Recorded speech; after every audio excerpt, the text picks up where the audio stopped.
Hello powerful beings and welcome back again. So we're going to follow on with initiating contact with extraterrestrials part 3, CE-5.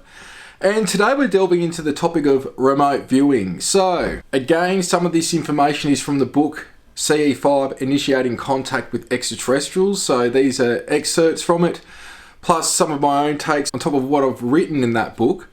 But not everything in that book is in this either. It's just too much to cover. But I'm doing sort of a step-by-step guide and brief outline in certain areas. So yeah, let's get on with it. So remote viewing. Remote viewing, what is it? Well, Russell Targ and Harold Puthoff, who were parapsychologists at SRI, Stanford Research Institute, at the time apparently created remote viewing, although it is said that Ingo Swann was the first to coin the term remote viewing, who's a psychic, in 1971.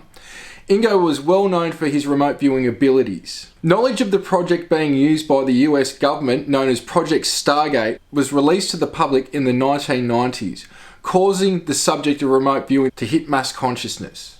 Remote viewing, I want to go through the protocol, but it's basically psychically using your senses to perceive an object, place.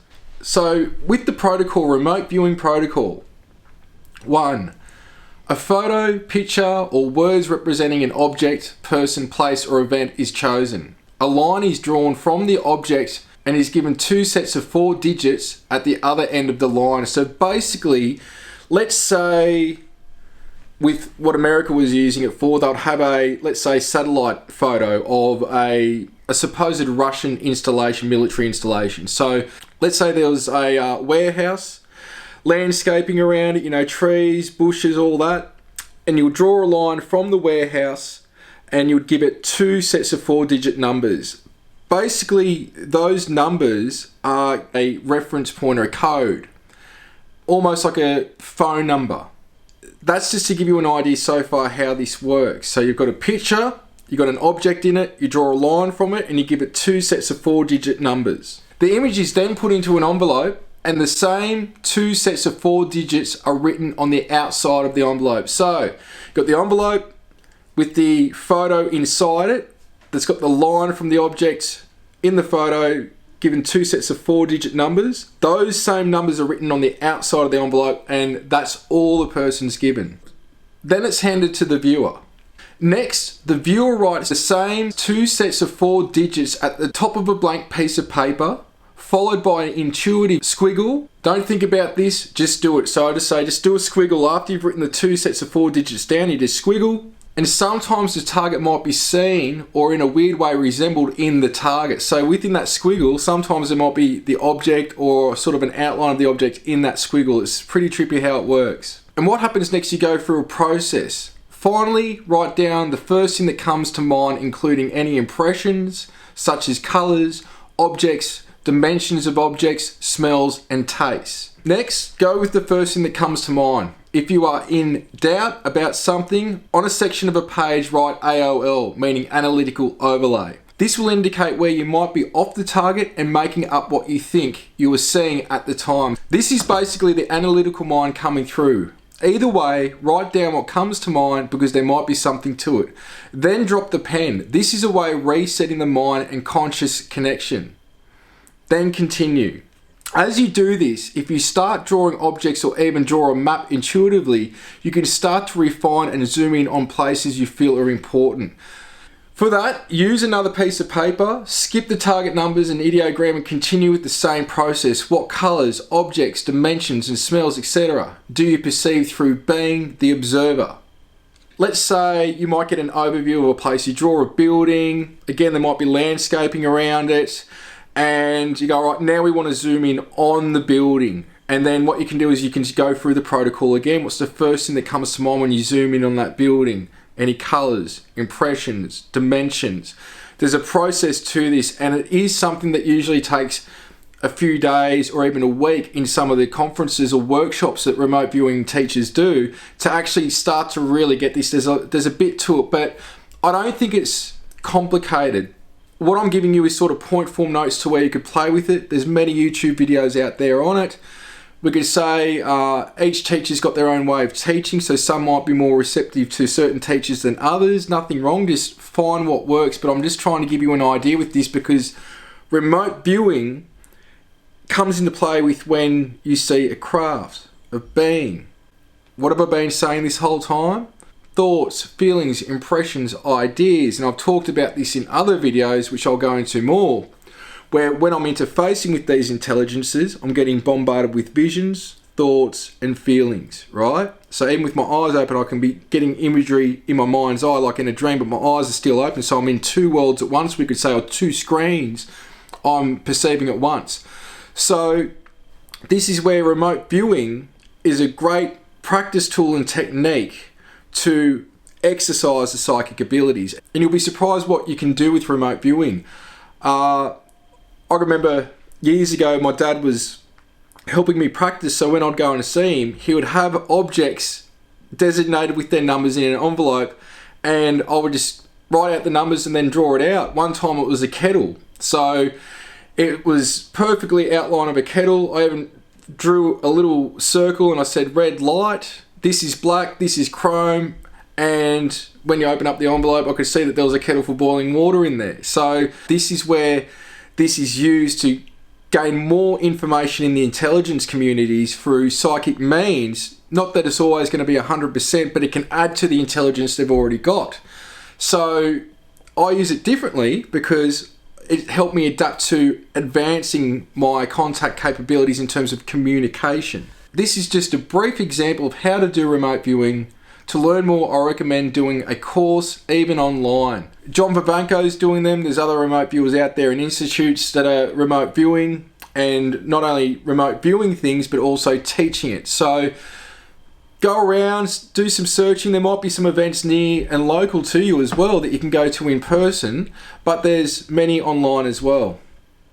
Now, an example of what's usually on the printouts of, like, let's say a template when starting out remote viewing. So this is one that I made up, basically replicated of what's normal out there with the templates. You'll put down your name, the date, the time, the target reference numbers, which are the two sets of 4 digits.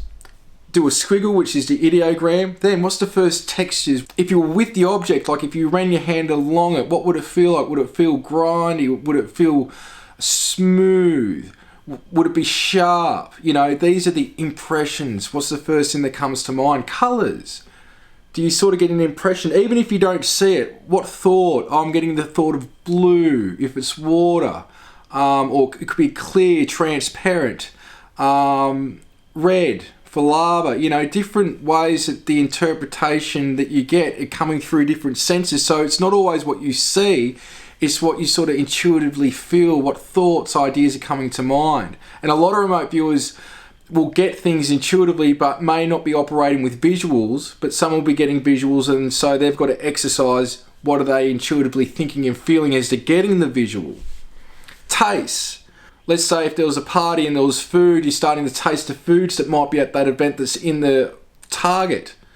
Temperatures. What's the temperature like at the time of that location? And this is where with remote viewing, you have to be very precise about the target, because sometimes you might do a location, but you could go there in the future, you could go there in the past. So the person who's giving the target to the remote viewer, they have to be very precise about the current time, future, things like that. Sounds. Let's say if a car was in it, you might hear the rumble of a car, unless it's an electronic car. You know, it might be the wind going through trees at a location. The dimensions and motions. So this might be something moving. Does it have dimensions? Does it have right angles? Has it got curvature? What you're doing is you're describing the first things that come to your senses. After a amount of time, what will happen is the mental brain will kick in and start to make stuff up. So this is where, with my appointments, if I've got psychics coming to me, and when I go through the technique that I'll have a link to later on in this series, which is already out, the connecting to your guides technique, what's happening is you've got to go with the first thing that comes to mind. Usually what's happening is, as you adapt with your abilities, as you go to ask a question, you'll get the answer, or you'll get the answer halfway through asking the question through thought, or you'll get it straight after. After that time period, especially when you're very adapted to your abilities already, or if it's a psychic I'm working with, they should get information straight away.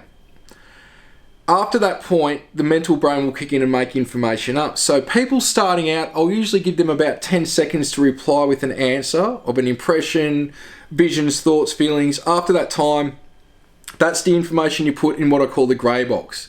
Don't throw the baby out with the bathwater, as at that time there's a good chance the brain is making up the information and we don't want false information. So there is a way with this that you have to operate and be aware of to try and get the best and precise information that you can. Other things, how would you feel if you were there? Is there excitement? Is there sadness? Things to consider. And how would the site look if you were there? So you might start drawing out the scenery. Let's say, use the example then, again, of a Russian installation. You might get a side view of a big rectangle and you start to draw trees around it. And then you open up the envelope and you can see this installation and there's trees around it. So this is where you don't have to be an artist doing it. It could be stick figures, but you'll sort of draw lines to things and sort of outline things that you intuitively would feel are important as well. The technique I do, which I will go into point form with this, is I call it free-flowing remote viewing. You're on a free flow with it. You're just flowing. We could say it's sort of like rap. People that are doing freestyles, this is free flow. So you're going with the flow of what's coming in. You don't need the paper, but with remote viewing, we could say the remote viewers out there are very precise that if you're not using paper and going through the protocols I just showed you, they say that's not remote viewing. And everyone's got their own opinion and their own right to that as well. What I would add to doing what we could say is normal remote viewing is doing a clearing before you attempt it. Because as I know with talking with people that have worked in these projects, we're going to say connected to government, is that sometimes they may be given, let's say, a UFO sighting, and all of a sudden they start to interact and even get visited by the being that is associated with that craft, even though the event's already happened. That intelligence is picking up on the person remote viewing them and sometimes wants to know who it is and why they're remote viewing them. And this is where, even with my case, John Vivanco and his team of remote viewers have been visited by what's appeared in my photos and videos in terms of extraterrestrial intelligences and even the crafts and occupants themselves. So this stuff does happen, and it's pretty crazy when I was hearing some of the stories. So this is why I say be careful what you delve into, because there can be repercussions of a life-shaking nature and unsettling for some as well. So with my free-flowing remote viewing technique, imagine your body and mind as an antenna receiver, centralized in the pineal gland in the physical body as well as a computer. So this is where the pineal gland is a transmitter receiver. It's made up of calcite crystals with compressions, whether it's through OMS or breathing techniques. This is where the pineal gland has a piezoelectric effect, and I believe it's tapping into the light body, which picks up on the frequency that you're resonating to or that you've got your intention pointed to. So if you're focusing on a certain thing, you start to resonate with it, that imagery can come online in the mind's eye. And I refer to the body as a body computer. This is what we could say is a biological computer.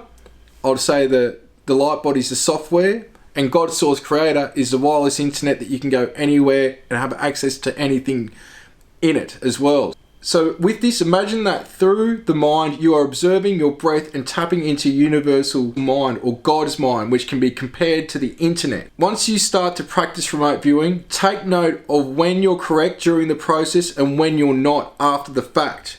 You might notice signs or feelings when your mind is making up information or when you were spot on. There's a process where you have to go back to how you got the information to work out the way that you operate. As an example, let's say you're given a target and then you see what the target is after you remote viewed it or psychically looked at it, and you'll write. What you'll notice is that the information would have flowed through. You would have got it as you were looking into it straight away, or a little bit after as you're sort of asking yourself, what colours am I getting, what impressions? The answers to those things will come through pretty quick. The flip side of that is when you're wrong, what you'll notice is that there's usually a big delay or second guessing. So this is where, when you're right, the information will come through straight away. even before you inquire about something or straight after. Anything after that pretty much can be tainted by the brain making up the information, but there can be some good information in there too. So you sort of put that to the side. You never know. That's the you never know pile, the way I describe it. Now, it takes practice and no one is ever 100% correct. But this is why working in groups is great, in the same way as practicing the CE-5 method. All I'm going through with this is to give you some, let's say, background, history on tips and tools that you may want to play with going into CE-5. And some people will call, without knowing it as well, that what they're doing is remote viewing. They're remote viewing when they see a craft and they're telepathically communicating with it or having a dialogue and they're seeing what's on board the craft, how many beings are there, where they're from, etc. They're basically, we could say, doing remote viewing, you're just not doing it with the piece of paper. So again, this is where some people are a bit, that's not remote viewing, and then other people will say that it is. Each to their own. Now, in a group, you can see what correlates with the results of others and what doesn't. But don't throw anything out, because it might come to light later that some of what wasn't common in your group actually had some validity. Some of it won't, however. It's part of the art of practicing remote viewing. To give you an example, I can have 10 people with me go through the technique that I teach, and which is really the connecting to your guides method, but I elaborate a lot more with it when I'm teaching people one-on-one. And let's say everyone gets the same description of the being. If they're able to retrieve a location, they'll get the same location. The name's usually the hardest one. A lot of these beings don't have a name the way that you and I have a name. They acknowledge each other by frequency. So in some cases, unless it's a really well-known being, it may, let's say, give you its name as a well-known being, whether it's, let's say, Yeshua, Jesus, Buddha, Mother Mary, Kuan Yin, whoever, right?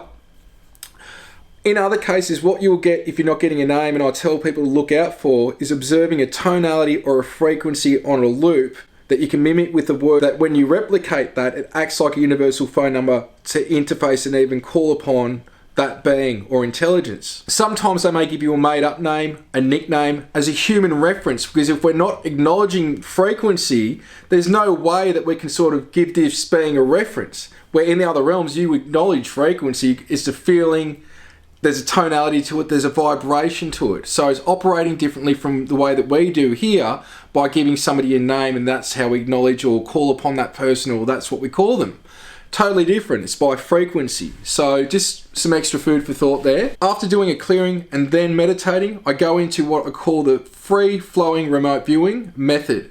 There are many ways you can go about this as well. The intention is to connect, see what's in the area, or go out into space and discover what or who would like to make contact with you. If you've got a group and you go through a clearing, you meditate for a bit, and then you go into this technique, all right, what's the first thing you pick up on that's picking up on us with the intention to make contact?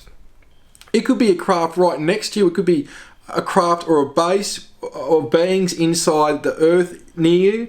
It could be anywhere. It could be another star system, out in the universe, whatever.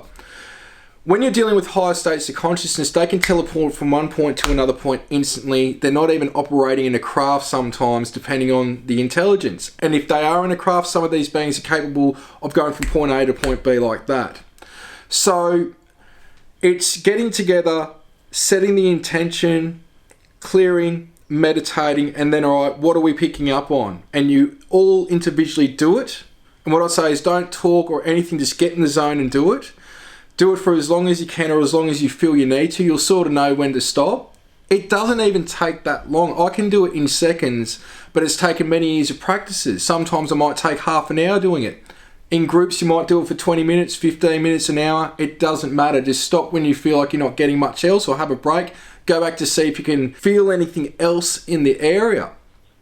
And so from that point, all right, what descriptions, thoughts do you get of what it looks like? Do you get a name? Do you get where it's from? Do you get how it's connected to you, or if it's connected to you or the group? Sometimes people in the group may have incarnated or been in certain star systems, and let's say if all of them have a Pleiadian connection, you might get the Pleiadians appearing. Or it could be something else that you've got entirely no reference for. So this is where an open mind, loving heart, and good intent are keys to making contact. If you are okay with it, allow the connection and then interact with who or what wants to communicate with you. Not just through consciousness, but also in your location. That's why, again, the clearings are important. You don't just want to interact with anything, but once you've done a clearing, if it's frequency specific, you can pretty much have a good chance that, all right, this is going to be okay. And then you might even start getting thoughts of, all right, open my eyes now, and you open your eyes and there could be an apparition of a being, or a being fully materialized, or a craft, or an orb, or smoky stuff, like, you know, like a ghost apparition type thing that I've gone into as well before. Now, first of all, going into this free-flowing remote viewing technique, first keep the feeling of love in your heart, do a clearing, and avoid trying to control what happens. And I would say expectations as well.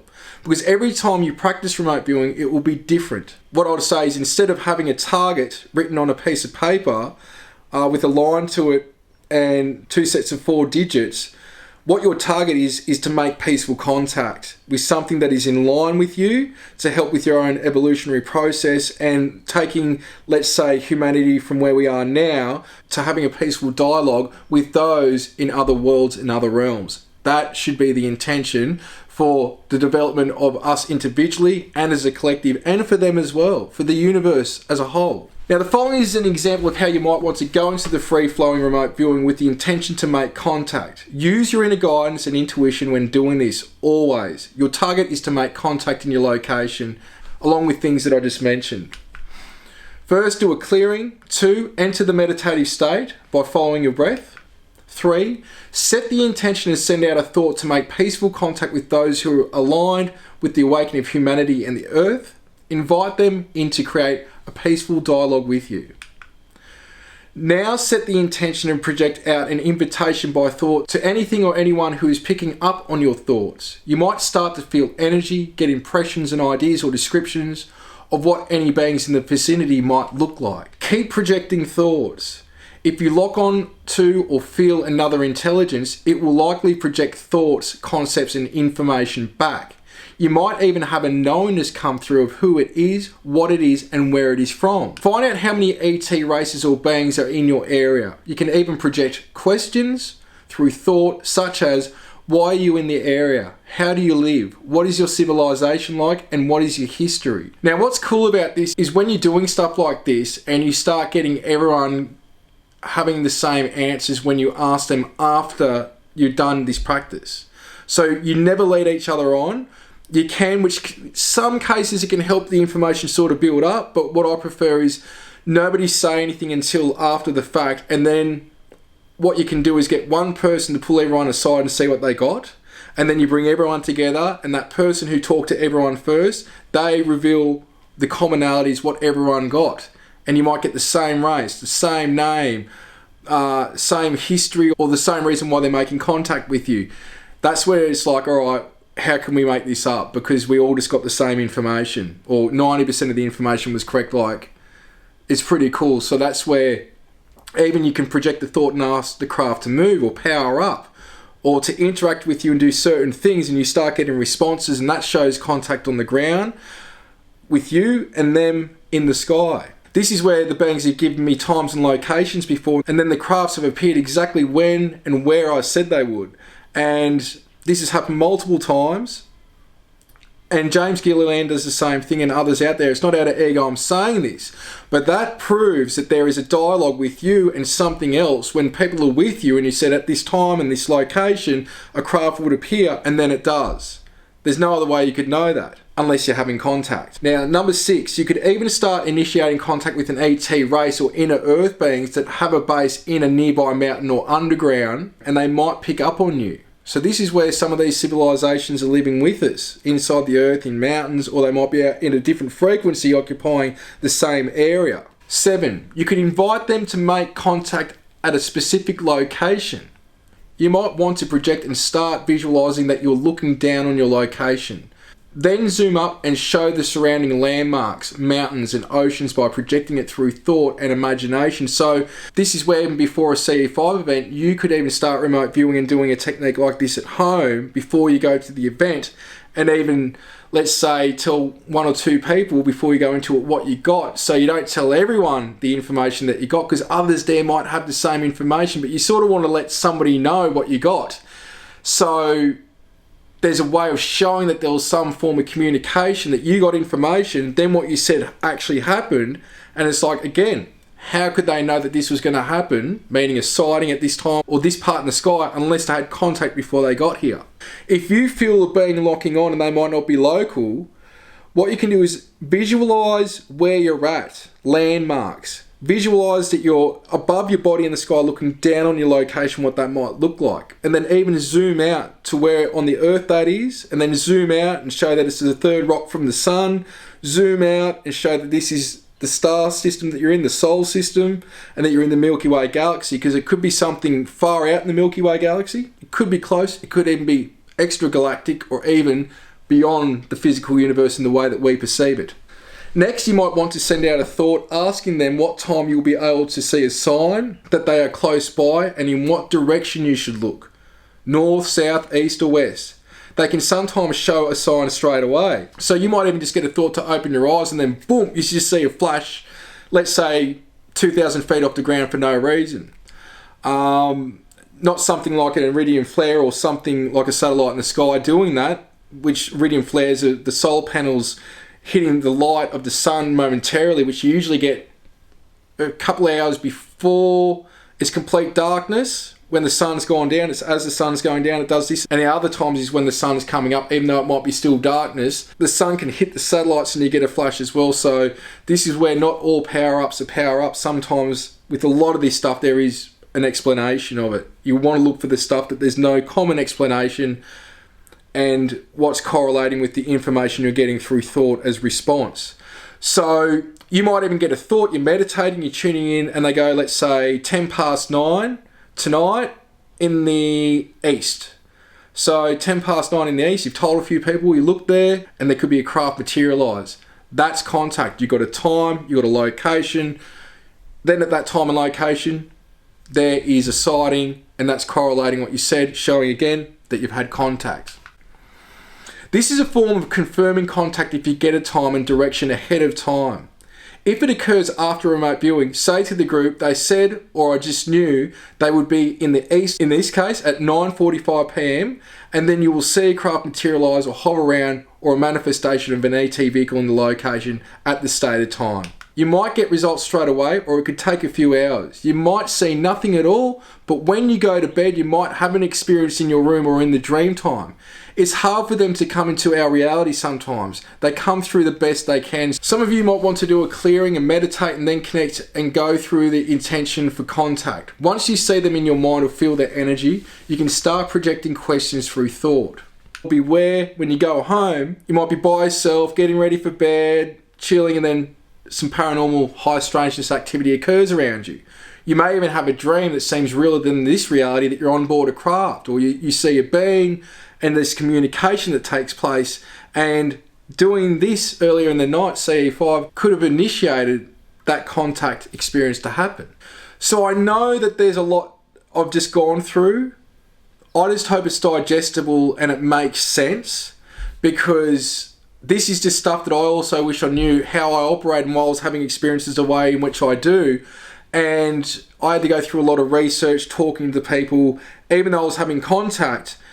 Again, as I've stated, I had to, for my own, we could say, sanity, find the mechanisms and be able to repeat this and work out the why and the how, which now I know anyone can do this, but we just need to be educated on it. And there's stuff here that I'll teach that others won't, and they don't know, and there's stuff that other people teaching this will know that I won't know. We've all got that piece of the jigsaw puzzle, and all I'm trying to do is bring some information to the forefront for you, for those that are interested in doing this. And let's say for safety concerns, as well as making sure that what you're communicating with is positive, as well as your own evolutionary process, helping you to get the best out of that and become the most powerful being that you can be. As I've stated before, it's all about the fruit of the information. Yes, this is all exciting, but at the end of the day, when you're doing this, is it helping you become a better person, be of service, and bring joy into your life? And that's what you need to ask yourself with anything that you do, and especially when you're delving into what we're talking about. So I'm going to leave it there, powerful beings, blessings, and I hope this has been beneficial. Thank you.